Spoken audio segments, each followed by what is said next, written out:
Here we are in the final series of group stage for LaaaaaN and for JorDan in what has been the most interesting, Group C.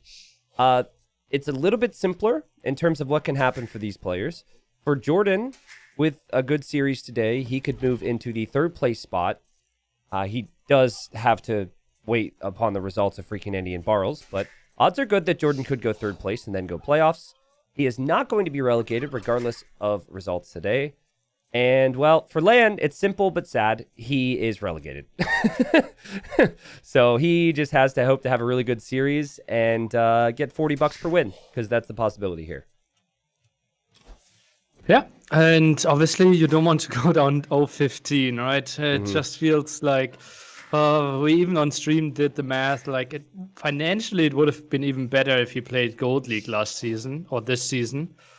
Yeah.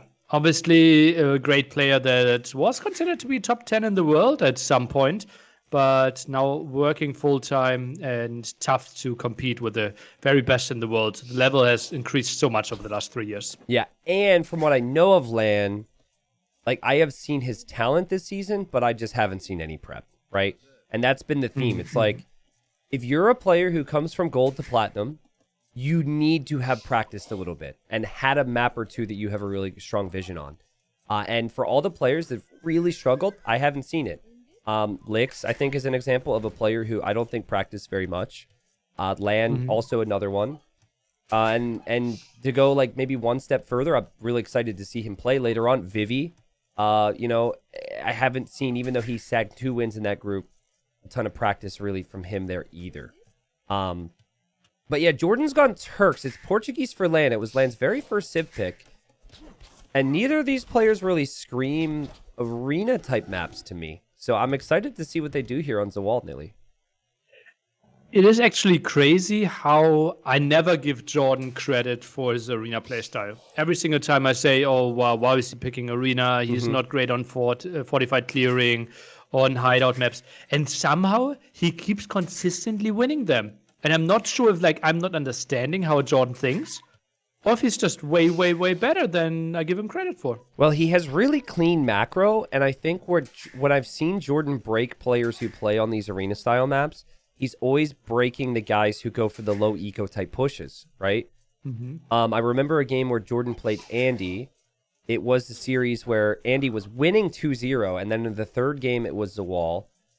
And it was actually Portuguese for Andy. I think it was Aztecs for JorDan. But, you know, there was a point in that game where it just looked like inevitable that Andy was going to push and that Andy was going to win with the fast imp. But JorDan had such a big eco lead. It just ended up making a ton of Aztec skirmishers and, you know, pushed back all the, I think it was organ guns and monks that Andy had. So you are right. It's like a little deceiving because JorDan doesn't really play like good arena players plays.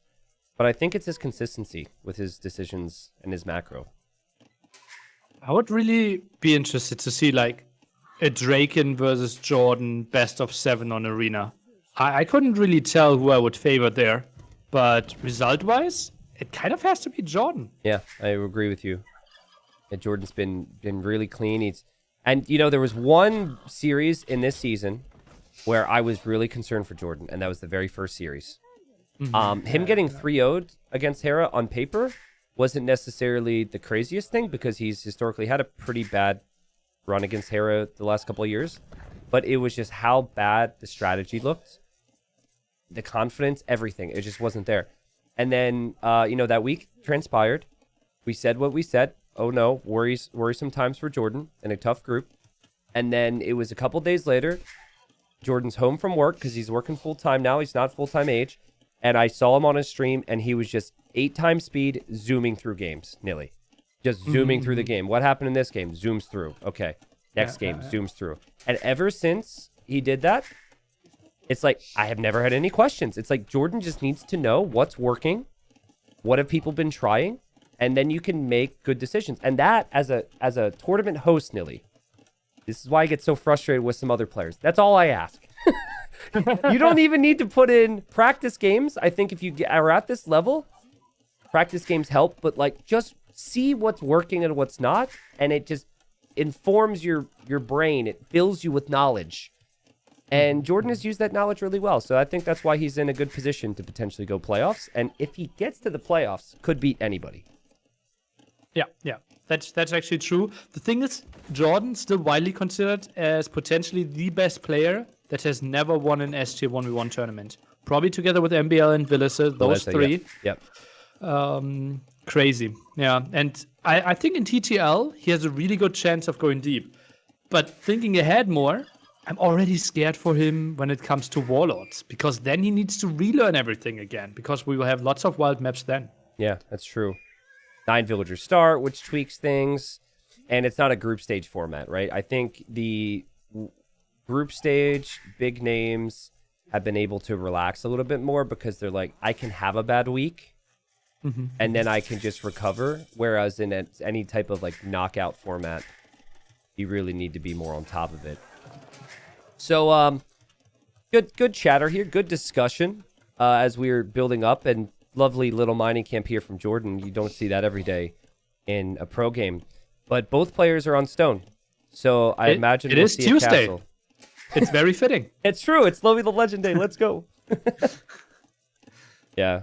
Honestly, it's like pretty inefficient for the gold long term, but I could easily see him building another mining camp or a TC somewhere. So yeah. TC between the mining camp and lumber camp feels not unnatural. Yeah.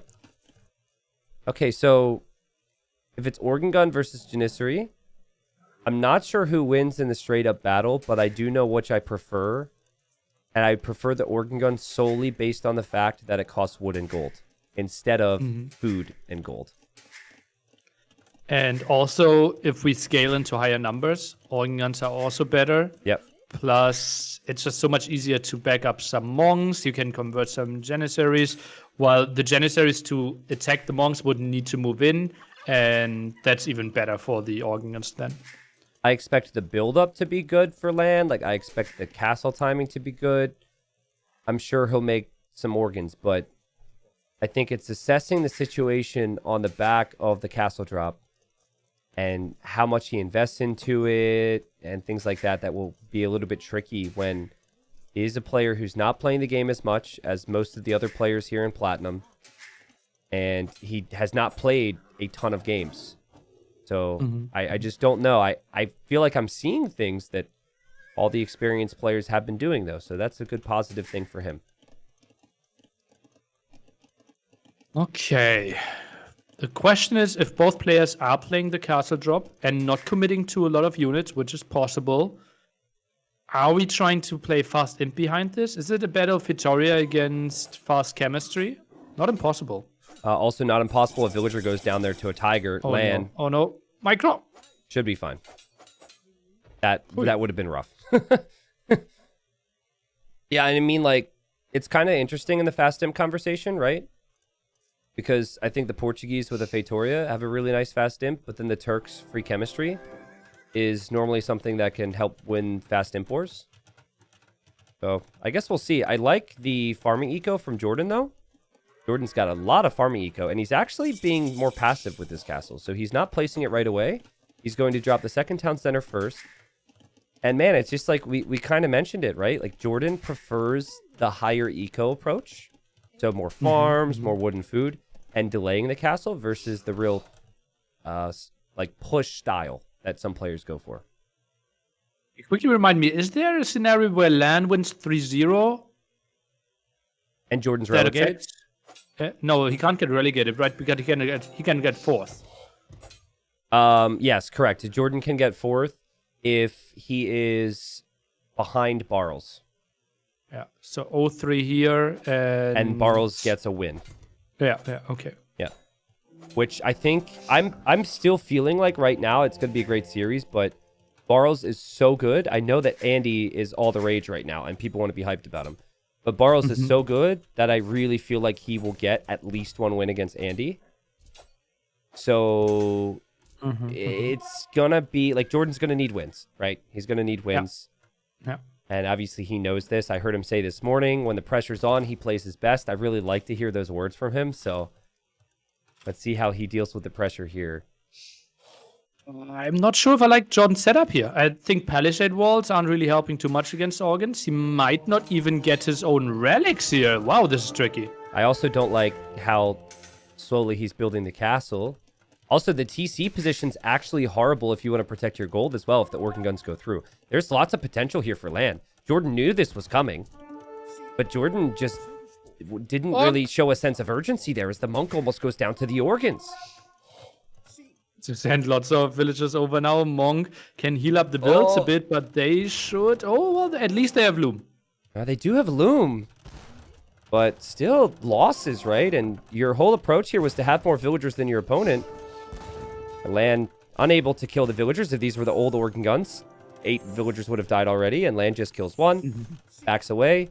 But now it brings us back to which is better? Is it the organ gun or the Janissary? What will JorDan do now? I don't think he can go for any Janissaries. I think it's maybe time to idle. I think a siege workshop. The same range. Yeah. All right, like present day organ guns do so little against siege. Oh, actually, little light bulb went off in my head. Okay, LaaaN died. LaaaN died as Mayans against all-in organ guns, and he never made a siege workshop. And I was saying that I don't think he knows how, like, the change to the organs they did. And how seriously insane mangonels are against organ guns. So if he sees a mangonel, I think he might end up learning that today, because it could be seriously strong. And I'm surprised JorDan isn't even added it, because even 10 organ guns can't beat a mangonel with a couple of villagers repairing it right now. It's obscene. Well, both units were so incredibly dominant on arena-style maps that both got changes, right? Damage reduction here for the organ guns and range reduction for the Janissaries. So certainly 2 changes. And finally, JorDan adds the Siege Workshop. Yeah, I can tell LaaaN. I mean, organ guns were changed a lot too, because I think they used to do way more damage versus buildings. That might just have had to do with the damage change in general. I will say this, like, how the organ guns feel right now, I know it's probably because of how good they were before, but it still feels very awkward to see this many organ guns attacking a house and not be through already. It's so weird. Okay, this is interesting. Like, that one mangonel needs to be a hero. Yeah. Oh, Redemption. Redemption cancelled. Goes But for Sanctity instead. I think he cancels so he can get Redemption after Sanctity, maybe. That could end up being important here. Monk's coming forward. With Redemption, LaaaN would be able to convert this mango. They're in a stack, and they're going to get completely destroyed. Look how bad they are against the mangonel. I don't think LaaaN knew this. Loses 2, and no damage done to the mangonel. Look how weak they are. One more shot, and that whole group's dead. It's ridiculous. Not giving it the next shot, though. Yeah, maybe you got to repair this. It feels like LaaaN, since he is 1 TC, really wanted a forward castle with this. He has to be careful now where he places that forward castle, but at the same time in your mind, when you're going forward, you really want it to hurt your opponent when it goes up. Not even a 3rd TC. That's so ballsy. This is very, very Wow, greedy. I think 2 is already like the, whoa, wow, okay. He wants to have a strong economy approach. But if you're facing all in, typically you're trying to hold. Yeah.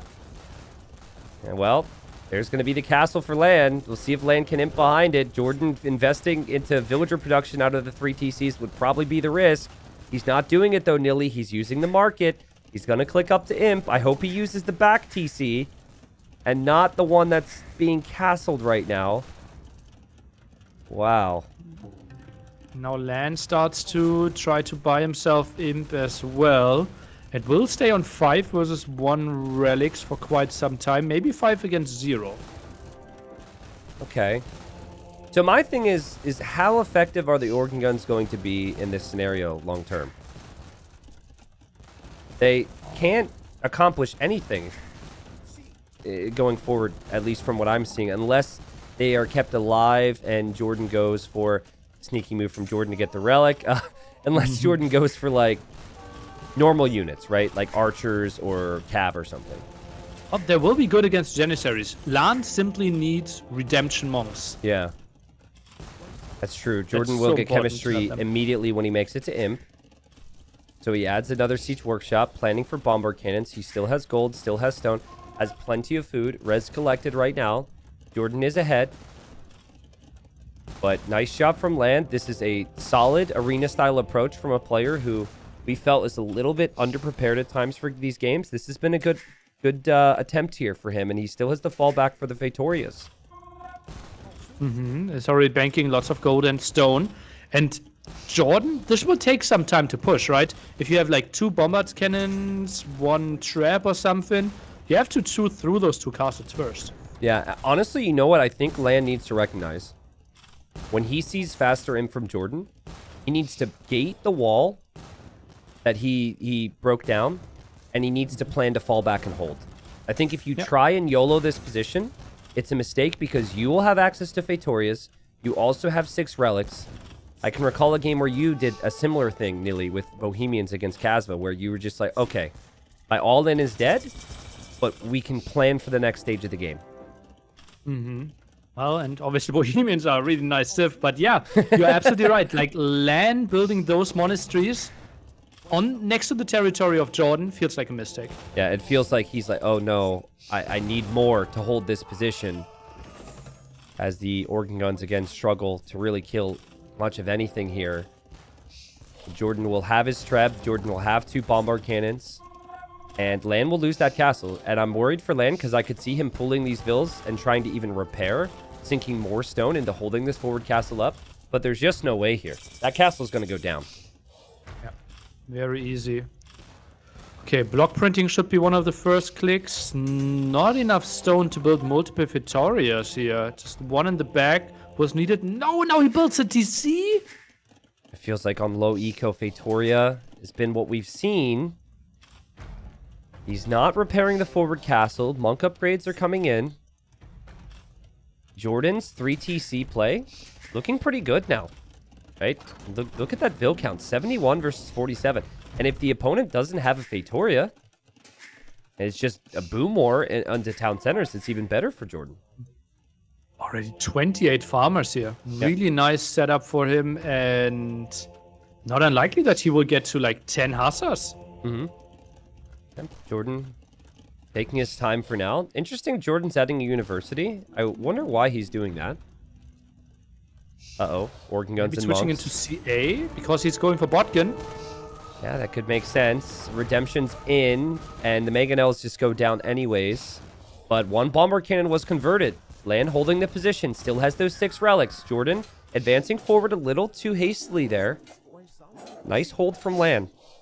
And this bombard cannon should buy LaaaN so much time because JorDan can't push now against the bombard cannon from LaaaN. Yep. And that bombard cannon just instantly became the most important unit in the game for LaaaN. yeah. Crazy. There is a Fatoria, by the way, so it's 2 TCs behind this for LaaaN and the Fatoria. So if you can do both, I'm okay with it. Yeah. Still would love to see him go onto stone a bit more. Now moves forward. Bombard cannon. Eats a big shot. But also gets the 100 HP. The bonus from the Turks. Oh, it's so funny. JorDan with artillery. I was wondering how early we would see that. Honestly, it makes sense. When the monks have 12 range to convert you, being able to go up to the 14 range is really helpful here. And LaaaN might not expect that this early because it is a pretty expensive technology. Yeah, in the past, it was way tougher to afford because you needed the extra stone, and LaaaN is controlling one of the stones. So again, does LaaaN know that the cost was changed there? Yeah. I really feel like Hussar would have been so much more helpful for JorDan as he uses the range. Just a couple Hussar right there even would stop LaaaN from advancing forward with confidence with the monks. But I suppose if he doesn't lose the cannons to the monks because his micro is good, which it has been, CA's probably your best long-term unit with the Turks, so it's still not a bad thing, and you can always go for the Hussars later. The upgrade is free. What? Oh, only 17 on farms. Couldn't reseed a lot of his farms. He was at 28, now down to 17. Yeah, I would have had auto farm on. JorDan actually does have auto farm on at this point, so maybe it was just running out of wood, but I've seen the wood count creep up, which is why I said that. Yeah. Kind of crazy how high it is, right? But What is the long-term army comp for LaaaN here? Is he ever going to be able to switch out of monks and organs? I think He doesn't need to. He doesn't need to think about that long term. He's controlling 2 of the golds and the stone. Like, JorDan only has 1.5k gold. He is the one that needs to push. Yeah, so it's like he's kind of holding, even though he's the one that's slowly, at times anyways, moving towards JorDan. That's a very good point. And monks are cheap, right? With a Feitoria and then all the relics, you're going to be able to make monks all day. JorDan can't make bombard cannons all day. And JorDan is still no stables to be able to make hussars here. Yeah, I think still LaaaN needs to think about the option of hussars. So I wouldn't mind to see like 5-6 pikemen added in as well. Yeah. Going for cav upgrade now as we see houses and Feitoria in the back for LaaaN. And LaaaN just now adding a barracks, which means if he wants, let's say, a stable, he needs to add those. There's still plenty of time for JorDan, but it's a risky game against these monks. It does feel like things could flip in an instant, though. Like, JorDan's just waiting for one big engagement, and then he's going to be able to push everything that LaaaN has. Oh, if he just loses those 3 bombard cannons, it feels game over. Yeah. Oh, and now the counterattack. Oh, he's cutting at the top. That is so smart. LaaaN has not built outposts. LaaaN is expecting, since he is controlling the middle of the map, that JorDan will never be able to do anything. But cav archers into LaaaN's eco would be so tough for LaaaN to deal with. What a play from JorDan. Will LaaaN even notice? LaaaN does react to this. Instantly. I like It's that. a really nice move. Yeah. And LaaaN sees the TC from JorDan, which JorDan's trying to toss up. Now it becomes harder for LaaaN to push and micro the monks against the cannons because there's cav archers in his eco. JorDan's TC goes up as well and will garrison and will do some damage there. And the cav archers has just been clicked to the back. LaaaN now reacts with the garrison. Still no real army for LaaaN. This is where he was making his buildings nearly. What a move from JorDan. That is so smart. How is LaaaN supposed to get more army if he can't build those buildings? Oh man, this is so messy now for him. Yeah, those CA will do so much damage. Maybe sending the organ guns back might have been an option, but JorDan now gets to reclaim one of his gold spots. That's huge for him. Yeah, and now he gets to breathe a little bit. He's adding more farms. Getting Sipahi now, so the cav archers have even more HP. There's a very tiny, stupid little argument to be made to not research that if your opponent is going to convert your cav archers. But I said it was a stupid argument because obviously more HP is probably the safe play. And there's no...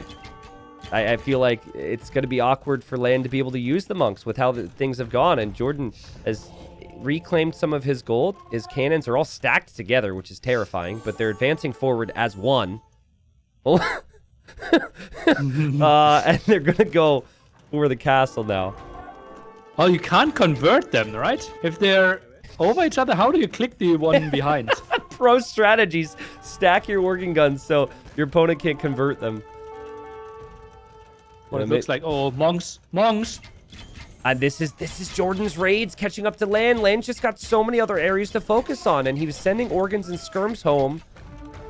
That allowed that opening for JorDan, who now is on 40 farms. He'll drop the stables, and as we mentioned, the Hussar upgrade is free. So his opponent goes skirms, and he just thinks to go for Hussar immediately. This is just perfect. Oh, absolutely crazy. And JorDan with a full setup now, right? And can play complete CA, Hussar. Soon will have enough farmers. Is back onto his gold spots. The only big thing is 6 against 0 relics. Yeah. Feels like the relics aren't going to be too far away, though, right? If LaaaN loses this castle, he'll probably lose the archer ranges. And then he'll lose the relics and lose this game. So JorDan is close to being able to taking them. I think the only thing I could really say here for JorDan is maybe a little late on some of the Hussar upgrades, but you don't need much against skirms and monks. He's got enough. And he's underneath the castle now. And LaaaN really struggling to be able to field an army that can deal with the Hussar Cav Archer army of the Turks here. This might be the end. He's only got skirms and monks, Nilly. Yeah, not the dream against Hussars here, and JorDan is just completely running over LaaaN here, and LaaaN has to tap out. Wow, what a fun game, though. It felt like LaaaN, he chose a strategy he's seen work in the past because it worked against him. And he really went to town there with the organs, with the castles. He got the relics. He added the Feitorias.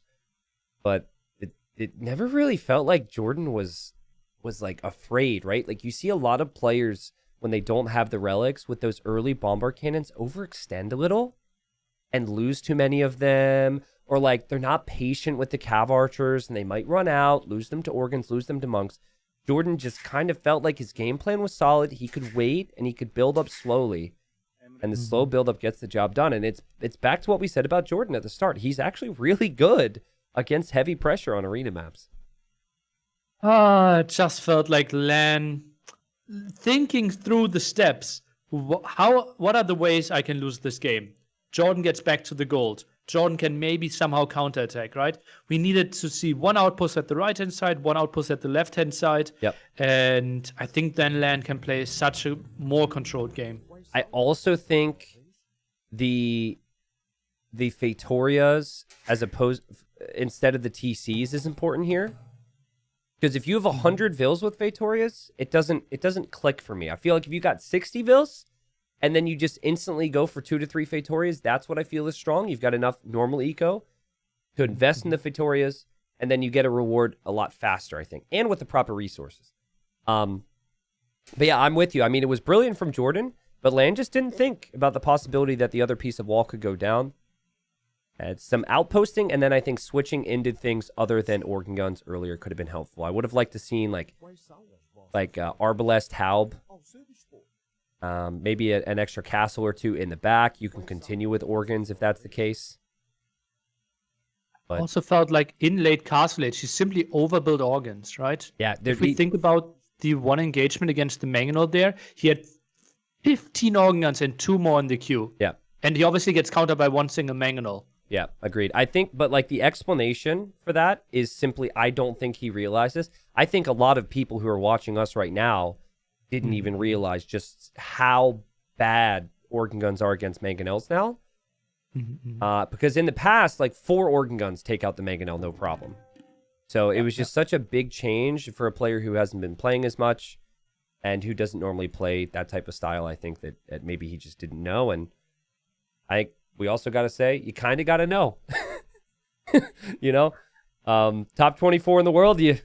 That's got to be something you have to know, but maybe he did. And maybe he thought numbers were needed. JorDan happy with the victory, but we'll want more now. All right. So here we are, game 2. It's a very snowy Golden Pit. And JorDan Aztecs and LaaaN Franks, again, the stakes. JorDan wants as many wins as possible to get the 3rd place in the group. And he's come forward to lane, which is what players should always do in tournaments with the Aztecs. Always bring that eagle forward, in my opinion. Puts on so much pressure already. Gets rewarded by a likely sheep. LaaaN can't really take the engagement. Obviously, an eagle wins against the scout early on. And JorDan tries to get a better idea. Chances for the 2 sheep in the back even. Absolutely. Now, boars on this map generate to the side or back.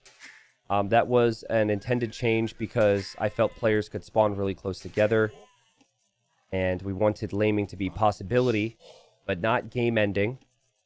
Still right now, we are seeing JorDan in dream scenario starting off this game as the Aztecs, but he is taking some hits. And he's taken enough hits here where maybe the eagle could lose a fight against the scout. He's being real annoying here against LaaaN. Taking JorDan coming in here with a no mercy mindset, right? Against LaaaN. Yeah, looks like it. And that could be a swing of 3 sheep in total. And the beautiful thing with the eagle, he can still heal in the town center later on. Not an option for the scout. Yeah, so right now it's 33 HP for LaaaN. It is 32 HP for JorDan, but the eagle scout does 1 more damage on the attack. So it's still not a fight that LaaaN will want to take. And then JorDan's just going to get those sheep. And, I mean, is there a point here, I guess, after you bring in your boar, where you can even push in deer if you're LaaaN? Because you can't leave your other boar be next to the eagle. I think you have to kind of guard your boar first. Yeah. Although, with 32 HP, are people really trying? I usually know. Like, I would expect MBL to do it. But I wouldn't expect... JorDan to do it. Maybe in the top 24, or at least in TTL top 24, of course. Like, I would say that maybe Yo would know, like, with that eagle, whether he could do it or not. But yeah, you're right. JorDan's not taking the risk. At home, JorDan, he's still scouting with his sheep, and there's 2 sheep that he's missing right now. But he's actually done a very thorough job of scouting, considering he hasn't had his eagle at home. Ooh, Eagle versus Scout gets another hit traded off, and LaaaaaN gets 1 deer in. But that should be the end if JorDan wants to stay there. And both of the goals towards the right-hand side. This is a good spot for JorDan to attack. Yeah, it really is. And this is the home map pick for LaaaaaN. And I've seen him play it before. He has played with Byzantines and played toward walls into Castle Age and adapting. I've also seen him play just standard scout openings. I think with this generation, a lot of players think about walling up on Golden Pit, but it's actually quite open. So you could play similar to Arabia or Graveyards or or Land's Madness maybe, where heavy aggression in early feudal makes the most sense. This is tricky. I think JorDan, this is one of the rare cases where even playing very big feudal age could make a lot of sense for an Aztecs player here. Yeah. Like with all the exposed resources towards the right, an early Eagle Archer aggression, it's not that easy to fight off if you're Franks. Maybe Man-at-Arms Spearmen too. I know we're seeing Man-at-Arms a bit less frequently these days, but so strong against Franks. And he forced especially with those open goals. I actually think this is one of the best chances to see Man-at-Arms. Mm-hmm. So, small side note here. I want to hear your thoughts. So, some players right now, playing Arabia on the ladder or whatnot, having conversation about how Man-at-Arms is a dead strategy. It's not as successful, right? Not worth the investment, which is a really interesting meta shift because a year ago we saw it all the time, right? I feel as though a large reason that we do not see Man-at-Arms as frequently when it comes to at least ranked games, right, is because 99% of players play by the I won't lame you honor code.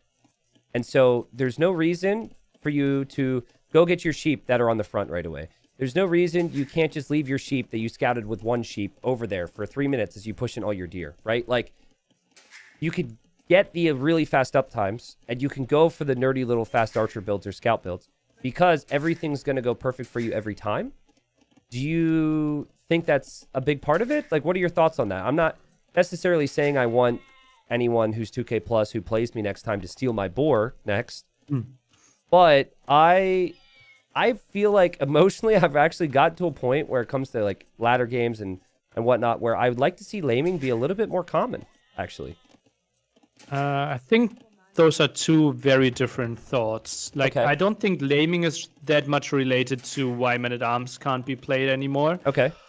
I think the main reasoning is simply people got better in quick walled, small walling is more common, uptimes are better, and therefore Man-at-Arms simply have less of an effect. And the problem is if you want to lame and if you want to steal 2 sheep, you aren't pushing your deer, right? If you take away 2 sheep, but your opponent instead is pushing 3 deer, it's still even, and you took the risk. Yeah, that's a good point. Yeah, and then there's, of course, you take the risk if you lame, and you don't necessarily know what you're going to get. I mean, at least in this case, right, JorDan, he went forward, he found some reward with the sheep, and even still, he stays home and pushes in a deer first. So I think we will actually see quite a bit of walling. A little awkward for LaaaaaN here, because he could have maybe walled to the edge of the map, maybe towards the south, and his gold will still be exposed. But when you're going for a scout opening, you really just want your wood and your food eco protected. And with JorDan not having any real type of offensive presence in early feudal here, I feel like he's going to be able to get those walls down. Yeah, feels very likely that this will actually be a more passive game than we initially anticipated. I also think that Man-at-Arm play could potentially be better in 9 villager start, because you have less time to scout, and therefore it's not the guaranteed, okay, we both push in our deer scenario. Yeah, I mean, no, in my experience with 9 villager start, because there's less time to scout, players don't take the risk to scout. They just stay at home every single time. I think it might even be less in 9 villager starts. Ooh, but isn't Man-at-Arms then becoming better as an option? In theory, yes, but every player's just going to push all their deer and just go for... I think... I don't know, maybe. I mean, we'll see. It'll be tough with Warlords, right? Because it's such a mixed map pool.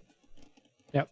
But My critique of the 9 villager start is there's less informed decisions on where to pressure and what to do, because it's just so fast that it eliminates 3 minutes of scouting.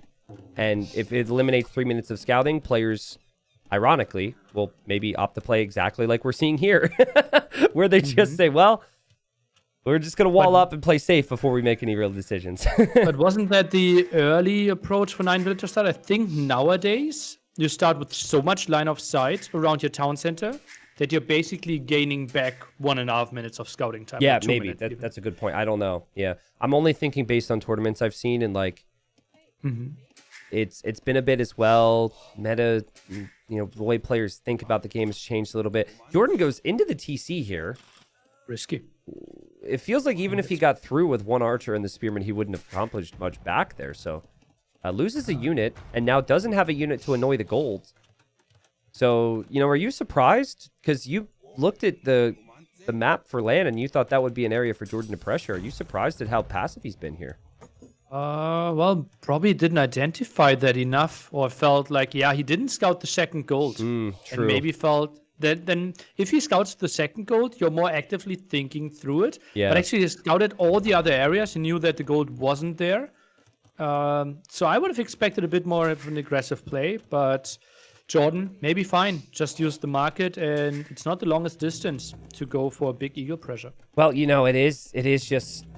I feel like Aztecs, my weakness as a player with them is really Dark Age and Feudal Age. And then if you get to Castle Age and the game's even, or even if you're slightly behind, you always have the potential to bring it back.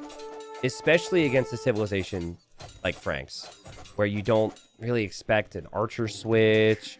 Like a crossbow knight combination isn't normally the play. It's normally just light cav and knights. And that could just open up an opportunity for JorDan to go for heavy spears and monks. If there are archers, you have the eagles. The eco's so smooth. It's just like, I think if both players are evenly skilled throughout the entirety of a game, Aztecs should always beat the Franks. That's the way I see it. Ooh, bold statements. If they're evenly skilled, I think that Aztecs have slightly better bonuses.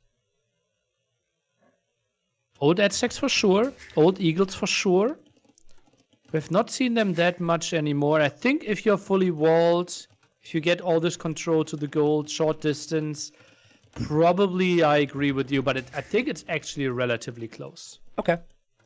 Well, LaaaaaN going to stone right now, and I was just going to follow up that statement by saying maybe on this map, where you have the cheaper castles with the Franks, there's more potential, because it could take the Aztecs time to build up the infantry. I think Castle Age is really where the infantry count starts to climb a lot. But, going to stone early is still a little uncommon. Oftentimes you will see players just make their second TC on that wood line there and send some extra villagers to stone later on. So this is LaaaaaN thinking about this rather early. Yeah, I'm really surprised. Sense of fourth villager? Or no, that one is going for gold. Yeah, very rare that we see 3 villagers in Feudal Age here. Obviously, don't need to collect that much gold, but might be more. Oh, wait. Are we having the gold the stone change for Frank castles? Yeah, it should be. Yeah. It shouldn't. It's not 488 or whatever it was. It's 550 now in Castle Age, which I said before. I don't know why they did that. Like, I feel like because of the win rate of Franks on lower level, but I think it's not the right approach. But like, how much of the win rate at lower level just comes with players being comfortable? Regardless of bonus, I feel like win rate at lower level just comes down to players playing something they like and have a game plan with. Yeah, it was just like, if you make that change in 2018, 2019, where Franks are dominating everywhere all the time, it's like, yeah, but felt like a weird change to me. And I don't know, like, Franks have their strengths, but they have their weaknesses as well, Nilly. So I was just a little bummed because Franks are such a classic one. And it took me... I know that you hate if an AOK or AOC or AOK Civ gets touched. Well, within reason, right? Like there's certain things that just feel like, oh, this is that Civ. Like the Chinese 6 villager start. Don't freaking touch it. Best idea ever. Don't touch it. I was the one coming up with it. I think it made the game so much better. I know that you hated it. Yeah, well, that's fair. The LaaaN takes the engagement there. Jordan builds a second TC in the middle. With most civs, you're seeing the second TC on the top of the hill. I like the decision from Jordan to do this, though, being the Aztecs, because the Aztecs are a lot more reliant on gold, making the monks and potentially eagles, but we don't have any eagles being produced right now. This is tricky now. Those walls. Let's see if No, the house attack them comes with in the knights. time. You're attacking them with the scouts. Oh, man. That little bit of heads up there that the scouts gave Jordan might have made the difference. Nice job from Jordan to get the houses down. Could have attacked another palisade as well, where more knights could have attacked, right? Yep. The one could have been attacked by 4. Is that where the scouts being slightly faster hurt you? Because you have them in the same group, and then you click them onto a wall, and so the scouts make it there a half a tile faster? Yeah. Never thought of that, yeah. It's kind of interesting. 3 TCs, and this is where it's like, what do you do, right? How do you punish this? Well, LaaaN thought about this a long time ago. He knows where the TC is from Jordan. So clearly to me, he's going to run forward here. He's got nothing to lose. The guy's 0-13 in this season. So he's just going to YOLO a castle down to make our lives interesting here. 7 pikemen, not the craziest number. 12 knights on the other side, soon 13. Only now the first armor upgrade for them. Really, I think have to get light cav if you're up against Aztecs. I think light cav is going to help out so much. But still, it is only 3, and Jordan's done a great job to keep producing monks. Those could be conversions on the scouts. LaaaN's got to move around. Villagers are on the way. Here comes LaaaN. This is going to be an intense moment here, Nilly. I doubt Jordan was expecting a castle this early. He was thinking more so later on in the game the castle could come. And there scouts are pulling everything out of position. go the scouts against a monk. Every kill's crucial. 1 monk goes down. There's the castle. I think this castle goes up. Yeah. Completely uncontested even. Yeah. What does Jordan do now? Does he move away? Does he stay in the middle? He does. He's going to just build a new TC. Gives up 1 TC, 1 monastery. Not the biggest loss. Like, Jordan will just accept this. Yeah. He has 12 more villages. But the problem is like, this can continue, right? And then eventually you might not end up having any access to gold. But I suppose with more villagers, you can now build up an army to maybe stop the next castle. And Jordan sent 9 on stone now. Tries to get onto a castle himself, maybe. Yeah, that's a very good point. Do you feel as though, yet again here, that what Jordan just did and the calmness in which he did it is just so very Jordan? Yeah.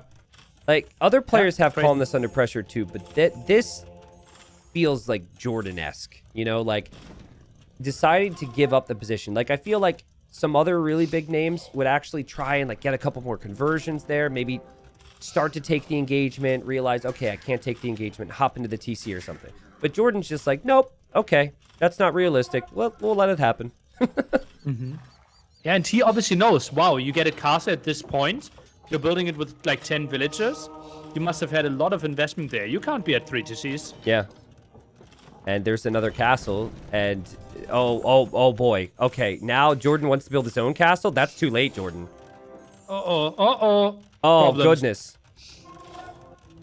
He's going to have 50. losses here. You can't do that. Uh-oh. He gives it up. 53% for him. He runs around. Maybe a castle at the left-hand side. He can still get gold that way. True. And the knights can't exactly go over there. But how long until LaaaN just makes another castle?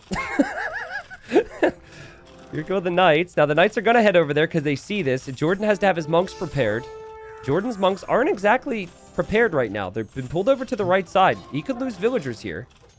Yeah, he's microing relics rather than saving his villages here. This looks good for LaaaN. Yeah, looking good. Monks will show up. LaaaN happily taking the fight. You have the Axemen there as well.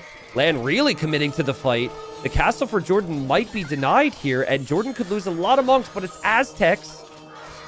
Oh, this is insane. No way. Oh, villagers! No way. Is LaaaN about to get his first win? Looks like it. Monks will be dead. The relics aren't in the monasteries anymore for JorDan. The JorDan now has lost his villager lead, and LaaaaaN with the castle drop leaves JorDan wondering, what on earth do I do now? What a crazy commitment from LaaaaaN. That was sick. Wow. 97% on that castle, Nilly. And the only thing you can realistically make is everything you've already made, right? So pikes, which won't work against the axemen. Monks, which you really need a mass of. 1 or 2 conversions won't change the situation. Dang, man. I love the energy behind this from LaaaaaN. So many players who... the players who've really struggled this season, they just looked worse and worse and worse, it almost felt like. Because they just had no belief anymore. But he came to town with a plan here, and JorDan's going to have to somehow get to the Imperial Age without a lot of access to gold now and treb all this down. Yeah, and I even think that his castle there might not be the greatest one. Yeah, it helps out against the X-Men attack right now, but that's what maybe 2 Mangonauts could have achieved as well. Yep. Not controlling his gold will be really tricky for him. Look at LaaaAN's shift now. He's like, okay, I got the middle, but I was behind in other aspects of my eco. So we have TC number 3 on the right side, where there's wood and gold. TC number 4 on the left side, where there's stone and wood. Honestly, textbook TC spots, really good locations. I think he should still be thinking about ways to pressure JorDan, though, because JorDan's got nothing right now. I think JorDan's just hoping to somehow imp and then treb down those castles, but I would want to use my army a bit more if I were LaaaaaN. Crazy how JorDan's not thinking about the gold, though. Yeah. JorDan's other gold also super exposed, right? Like, he thought having the gold in the middle would be fine, so this other 3-tile gold is not something he can take. I think JorDan's dead here, Nilly. I don't see what you do to come back from this one. It needs to be a crazy move, but I don't really see it, right? Because typically if we were thinking about comeback, it is yourself giving a chance that the opponent can lose either a lot of villagers or a lot of army. Yep. And how is JorDan offering that chance to LaaaaaN? Yeah, like if JorDan had these 3 tiles of gold in the back of his base, I'd say he could wall, click imp, and then think about trebs with pikemen. But he doesn't have any relics, and he doesn't have any golds. Imp isn't really going to be possible without selling a lot of things, and it's not going to take LaaaaaN too long to break in here with the axemen and the knights. Ooh. JorDan needs to rewall this. Okay, now only the first Mangonel. Still 2 holes at the wood line. Okay, now down to 1 hole. Not sure how much it will matter, though. So sick how LaaaaaN made so many axemen. Like, I don't think any other player in Platinum makes that many axemen, and so then the JorDan's castle would have gone up. Like, I know I wouldn't make the axemen. Like, I would just make knights. Maybe, like, 2 axemen, but 12 of them? It really helped out there, because they had range to be able to fire over JorDan's quick walls, and obviously helped against the pikes as well. Both imping now. JorDan somehow has 5 on gold? There's that 1 tile left, so he does have the 120 gold left.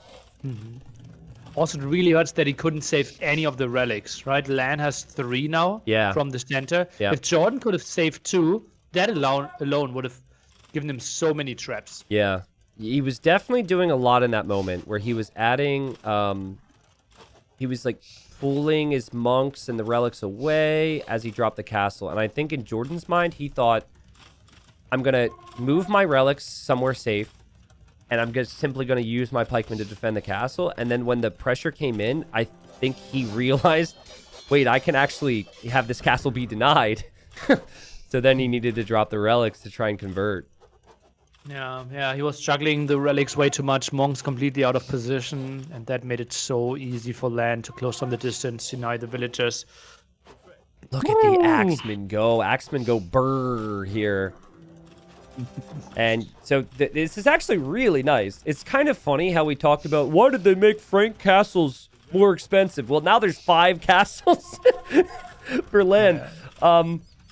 But I mean, think about what you can do here. You could make trebs out of the castles on the hill, and then you can make axemen out of the castles in the middle. So normally there's a weakness if you go unique units, that you're not really able to go trebs and unique unit, but with this many castles, feels very realistic LaaaaaN could continue with the axemen. Yeah. And like, how is Jordan saving his castles? Like, he will maybe get to 3 traps before he loses both his castles. Yeah. And that will be it till the end of the game, basically. Yeah, absolutely. LaaaN's economy is looking so good. Look at that farming eco in the back. This is the player that we knew was locked deep down inside of him, you know, coming into this season, and he's shown it here. Picked a map which was open and a bit aggressive. It didn't play out very aggressively, obviously, at least in Feudal Age. Oh man, Axeman raids. Not what I expected to see today. True. Now, what's the answer to it? Is it skirmishers with bracer, non-elite? From what I know, skirms don't do much damage against Axemen either if the axes have full upgrades. Well, with Adel, we can start to dream a bit. Yeah, that's true. It's no natural armor. I think elite might have 1 pierce. Yeah, I really don't know. And you're right, Ladder would be helpful, but JorDan still is going to need to free up the other side of his base here. He's using so much of his eco to repair that castle right now. Holy, he's going to run out of stone, though. So now 30 villagers don't have a job, and he doesn't really have the gold income to buy more stone. Yeah, look at that. It's also really rough. Wood and food price already not too pretty. And those Adel scums will be able to do some reasonable damage here. That's even pre-chemistry with 7 damage. Yep. We have bombard cannons coming out from LaaaN, who has 1,400 stone now. And he takes out JorDan's castle. And he has the bombard cannons to take out JorDan's trebs.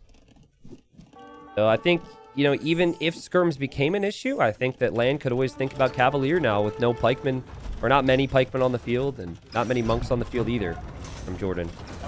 See a range upgrade for the Axemen now, an upgrade that we don't see too often either here. And yeah, the big question simply is for JorDan, like, yeah, he can maybe hold, but the next steps will simply be impossible. Wow, LaaaN was really thorough too. He found the other relics, so he has all 5. Ooh, nice. I think I would have been, I know you would have had 5, like, in Dark Age somehow, because you love your relics. But, I think I would have just been happy with 3 and focused on everything else. But, man, I mean, I thought that maybe LaaaN would be able to surprise us a little bit today. I didn't think it'd be like that. And this actually has huge ramifications for JorDan. It puts JorDan under a little bit more pressure for game number 3. And not a little bit, right? Balts 2-1ing freaking Andy would not be a crazy surprise. Yeah. Wow, okay. Score 1-1. LaaaN gets his first win. Props to him for showing up to play today. I respect it. And it all was that snowball with the castles and then the fight. Tons of night production, tons of castle drops. 78 kills in that game for LaaaN. 18 deaths. And what was that thing I said about how the Aztecs are better in this matchup? Well, if you build castles like these, civilizations don't really matter, right? But what you said is that LaaaN so far underperformed score-wise. That he deserves more than the 0-15 that he was kind of heading towards. Yeah. And it's really good that in try number 14, he finally gets the W. Yeah, absolutely. And now, in case there was someone out there who hadn't seen LaaaN in his prime when he was spending a lot more time on the game, like so many of our pros, in case you guys never saw that era of LaaaN, you got a little bit of a glimpse of his potential there, because that was just clean the whole way through, from his castles to the army to the eco balance. It was almost perfection. So, next map then will be JorDan's home map, where he really needs to win to have a chance at playoffs. Looks like they have launched. We'll be into the game. This will be hard to break down the early game because there will probably be a lot of laming. Well, let's see about that. And that's why you pick a massive civilization here. You're trying to move out as quickly as possible. And JorDan sends one will out himself. Deer spawn really bad for JorDan. Way better for LaaaN. Yeah, and you know, this is the map choice for JorDan. And JorDan, is he gonna find his elephant?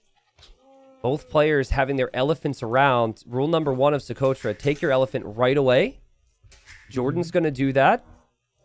And LaaaN, who went forward, can't see his elephant. This could actually be brutal for LaaaN. JorDan needs this win here. No. All right, so Maybe break the palisade in some way. Doesn't look like it.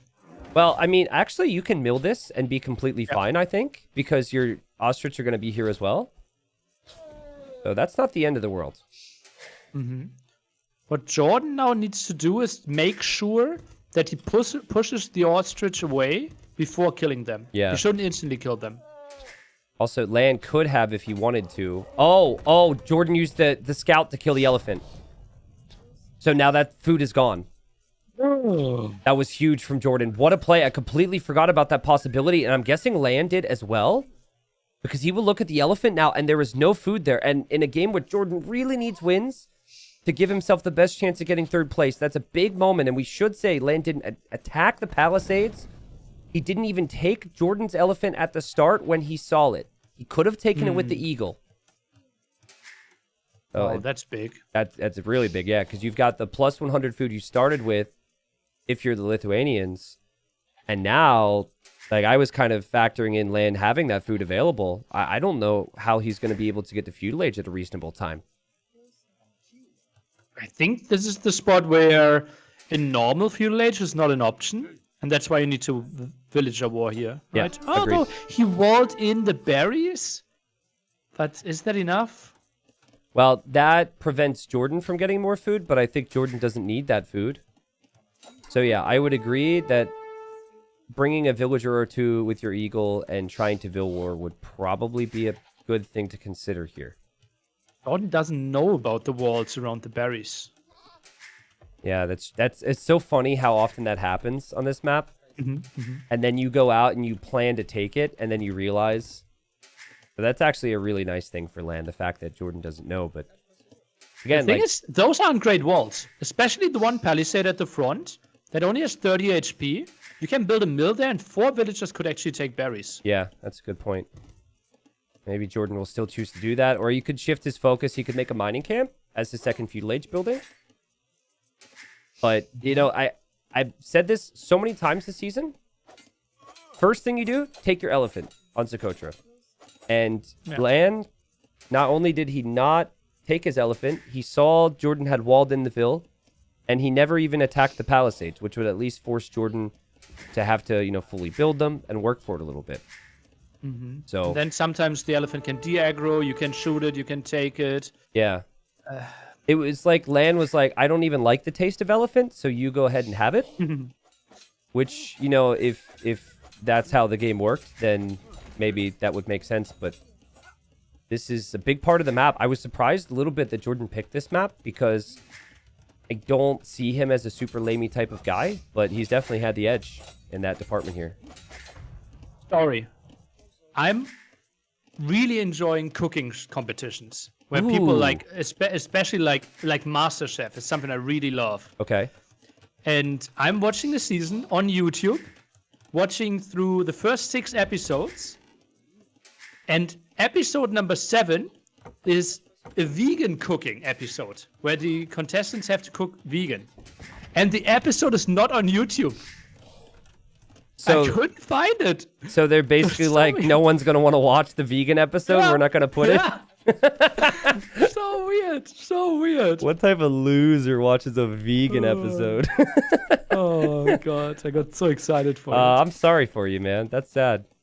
I'm sure you would have taken some inspiration, and we would have those meals at the next NAC event. Yeah. Vegan beef Wellington. Yeah, I've watched a couple of the like cooking/baking shows. I actually prefer like the one that I will watch is the Halloween Baking Championships. I don't know what the show's called, but it's like themed cakes and cookies and all types of things around Halloween. I think that's really fun. Okay. Well, this is going to be a tower rush for LaaaN. He probably figures out food eco is kind of awkward for me. I mean, honestly, props to him for clicking up at the time he has here, but JorDan's actually going to build up towards army, and in 2023, if you're just tower rushing at a high level, feels like something's gone wrong. I personally would like to see towers change back to 25 wood. I think that would change things slightly. I still think it wouldn't be a super tower-heavy meta, but yeah, the fact of the matter is having army combined with towers is usually key. Let's take a look. Early uptime for JorDan. We'll take the fight with the scout. 2 villagers being sent against it. And that's a very open archery range here. Hui. I mean, honestly, if you need to spot the tower, just tower next to the range and the berries, right? Yeah. You have to wall it in. Get some walls around this. Okay. Good start. Okay, that's fine. The tower will go up. And then JorDan is stuck on 1 farm. And JorDan. Oh no, he counter towers. Is it weird? Oh, those villagers shouldn't get in there. Oh, beautiful quick wall. JorDan could actually lose these vills. Like, LaaaN could actually rush. Because JorDan's tower isn't up, LaaaN could actually just attack them. Are we surprised that JorDan hasn't gone to gold at all with the range opening? That's very weird to me. I think it would have been 1 archer, then some skirmishers. He was pretty tight there. Oh, now tries to wall a bit more. Good reaction by LaaaN so far. Yeah. I think he killed another villager from JorDan on the berries. Lost a villager inside of his own tower. It was kind of weird. And he's just simply going to make another tower to get more momentum versus JorDan. Guys, if JorDan loses this, he then needs to hope that freaking Andy gets a 3-0, I think. Or a 2-1. Or a 2-1. JorDan is fine having the same result with Balls. That's true. Okay, so it's not dire for JorDan in his hopes for 3rd place if he loses this game. But seriously, like, this is what he can control, right? He can control how this game goes. And thus far, it's been a little shaky at the start of Feudal Age, especially after how good the Dark Age was. Ooh, and JorDan, his IDLTC might continue a bit more, right? We are soon on 6 farms, and that means you can't build anything but villagers that cost food. And JorDan is, he seems to notice that LaaaN is over here. LaaaN is controlling one of JorDan's stones on the right side. He's got so much stone income. And LaaaN, maybe wanting to tower this one, drops a gate and stone. Very nice quick walls here. Question is how necessary those are. Wants to stay active. I mean, if you ask me, though, like, as long as LaaaN can continue to tower the other side, make another tower there, I think he's in a really nice spot right now. But he is going to lose a villager, and well played from JorDan to still get value from the scout. Yeah. Really nice movement there for sure.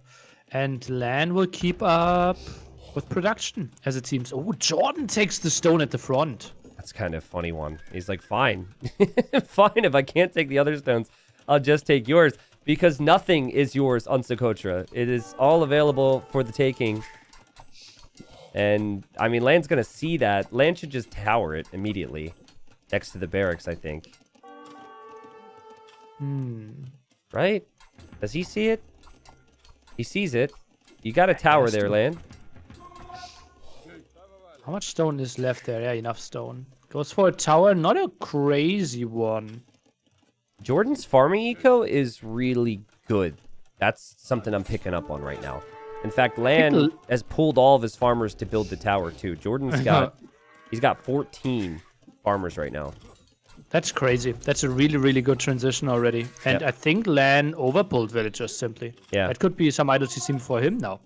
And too many villagers moving around. Like, the idle eco stat doesn't really show the efficiency. The worker efficiency last minute has been lower for JorDan. Worker efficiency in general has actually been lower for JorDan. So I guess it depends on, like, what are you focusing on? I really like the food eco from JorDan right now.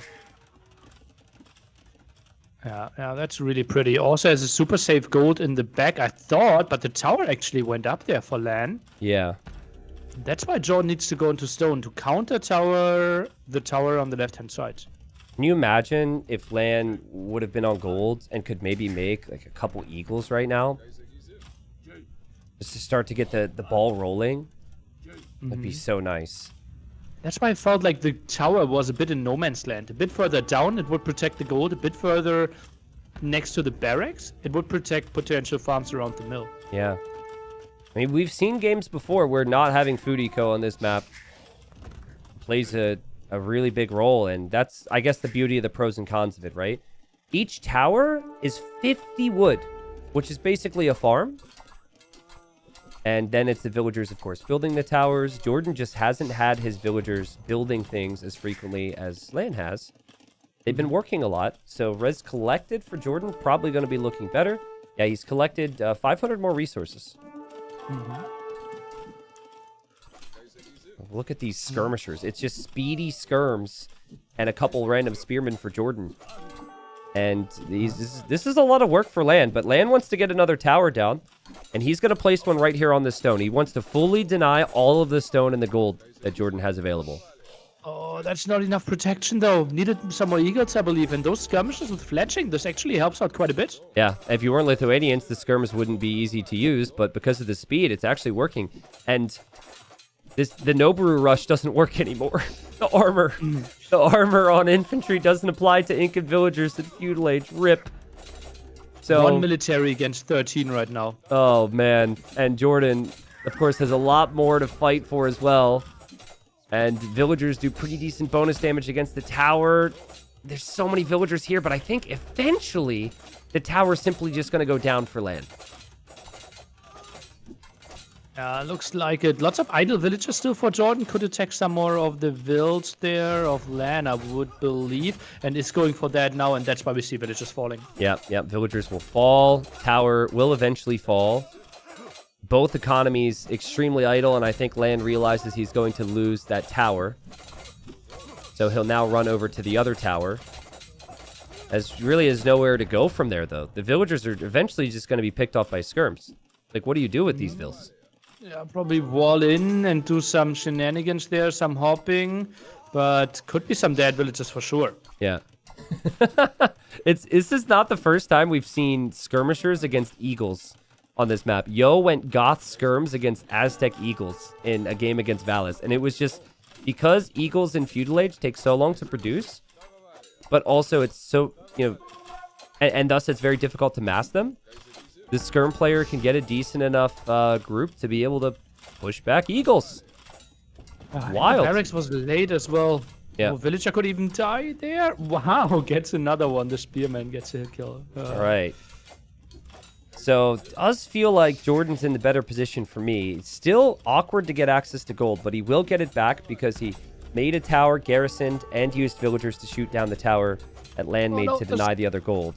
The skirms at the bottom trapping themselves. And that's not a pretty lumber camp. Oh no, they are dead. Eventually they're dead. I guess the idea is maybe keep JorDan away from your base because you don't really have a lot in defense at home. I think all LaaaN can do from here is continue to make eagles and then use the market to go Castle Age. And in the event his Castle Age time is good, the eagles become much stronger in the Castle Age. How do we get there, though? 12 on gold, a good start for sure. Goes for the blacksmith now. I think market would have been the first building in my books. It's so visible how Socotra-y LaaaN feels right now. Like villagers moving all the time, eco balance is all off, tons of villagers like hidden away. Like sometimes from start to finish, it's just messy here. And it's usually very difficult to make it clean. JorDan's done a good job to turn it into something clean, but it's going to turn very messy here in a moment as we see the eagles and the villagers. I like this from LaaaN, right? It looked like he got the worst engagements over the last couple minutes, so he's just going to try something. Good luck casting this, Nili. Oh, yeah. Took the fight a bit too early before the armor was there, loses the tower, and now JorDan even tries to wall off a bit more. And it's crazy how much damage those skirms got. Yeah. How many kills do we have on them? Skirmishers 4 only. have 4. Okay. Well, here's my thing. So how much... The skirms are only doing 1 damage a hit versus eagles without armor, right? So does researching armor help you against skirms? No. Because it's still... Only helps against spearmen and villagers. Yeah, so... I would get the armor as well. It feels like the natural play. But the skirms have only been doing 1 damage a hit. It's just the fact that there's so many of them and they can move so fast. If anything, forging, I think, would make a little bit more sense. Because that extra attack could help you. Remember, villagers not affected from this at all, at least till we are castle age. JorDan again pulling villagers against this. Yeah, seriously, Jordan's like, stay away. And honestly, like, Jordan's just smacking it away every time. As the spearman in front, he's just simply got a really good unit mass. JorDan wants another kill, gets it. Jordan's killed 10 villagers, only lost 5. JorDan clicks up to castle age. LaaaaaN has 10 eagles in queue. Woo! Oh no, oh no. He will that have. will take too long. He will have Cancel one some. really big fight before Castle Age, though, right? Because it'll be like 13, 15 eagles against 10 skirms and 7 spears. But then we will have a castle, and the moment we get to like Elitis, Feudal Age army is not doing anything anymore. Apparently, spearmen get +1 attack against eagles, so without forging, they actually do a decent amount of output. Yeah, so I guess trash units aren't completely horrible against Feudal Age eagles. Okay. As we've seen. LaaaAN's going to give it a go here, Nilly. Here we go. Forging's going to be in for both. Early Hidden Cup, where Viper won with skirms against MBL's Eagles or something? Yeah, it was just full skirm. It was like Huns versus Mayans or something. Until someone ran out of gold. Here. Big engagement. Villagers, spearmen, eagles, skirmishers, just as you would have expected here. And there will be death. And a lot of death. But I'm noticing a lot of the eagles are dying here. But was it necessary for JorDan to fight here? He's like, this tower is not achieving anything. Yeah, it's a fair point. The tower did nothing. JorDan will drop a castle here in a second. His tower may end up going down. If he repairs the castle for too long, he won't have the stone for a castle. And he does have the market. But all hell is breaking loose in JorDan's base again. He has to buy the stone to drop the castle, and he's going to drop it right there. Okay, counter tower against this. Uh-oh, this could make or break LaaaAN here. And LaaaAN will Vil fight. Vils are military. Everyone knows that. The eagles are still there as well. The tower will go up and will be garrisoned. The castle's at 50% for JorDan. But it seems to me like he knows his castle will go up. And anytime a situation like this happens, when the castle goes up, all of the attacking players' villagers are then exposed. Yeah. And it could lead to all the villagers going down. 14 villages ahead, but doesn't really matter. Loses so many now. And JorDan secures himself a 2-1 victory. Good luck next round is what LaaaAN is saying. Basically implying that he does not believe that Bals can win 3-0. I'm sure that's not what LaaaAN was implying. It's a funny thought, but that is important to bring up, right? With this result, JorDan now will go to the playoffs if Barles doesn't win 3-0 against Freaking Andy, which will be our very next series. Of course, we have the wonderful implications there too, where if Freaking Andy doesn't win 3-0, he will not be first in the group anymore. He will be in second place, of course, still going to the playoffs in this group. I really liked this series. It had a little bit of everything. The first game was not something I expected from the two of them. The second game, also equally unexpected with all the castles. And then this game here was scrappy. It was messy. It was wild. It was a good series. Yeah. Also, like, diverse maps obviously makes it so much easier, right? To see the different approaches. And yeah, I was really surprised by the home map choices there. Socotra for JorDan. But that looked, it's just like a map that is super hectic. Might be really good for someone that shines in moments where you need to be calm. Yeah, that's true. And that's what JorDan is. Maybe he was a little too calm in game number 2, but, hopefully for him, that means he's in the playoffs. We'll find out. Of course, we'll know in 2 hours once the other series concludes.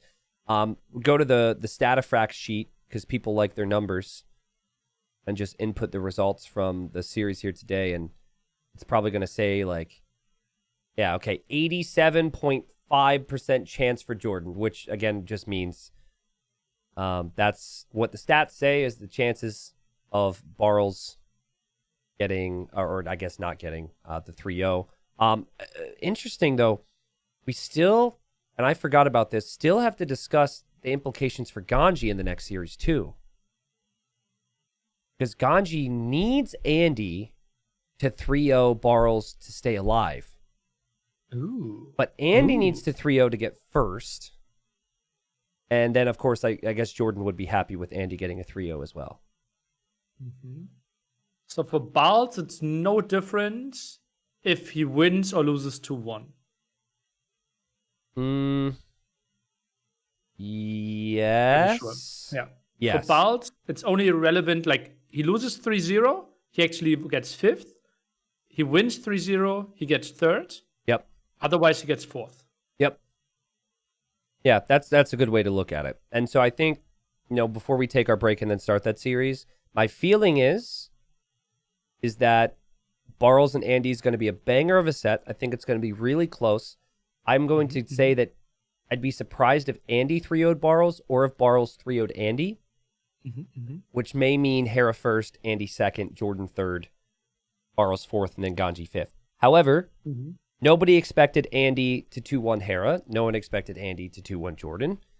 And Andy will know the stakes. So, could be wild. So, like, the worst scenario is if the score is 1-1. Yeah, true. Because then the third game is exactly worth $40. So for drama, we want either Bartels or for Andy to be up 2-0 after 2 games. Yeah, that's true. And then it's such an important third game. Oh, that'd be so sick. Oh my God. It would affect all 4 players massively. 5. All right.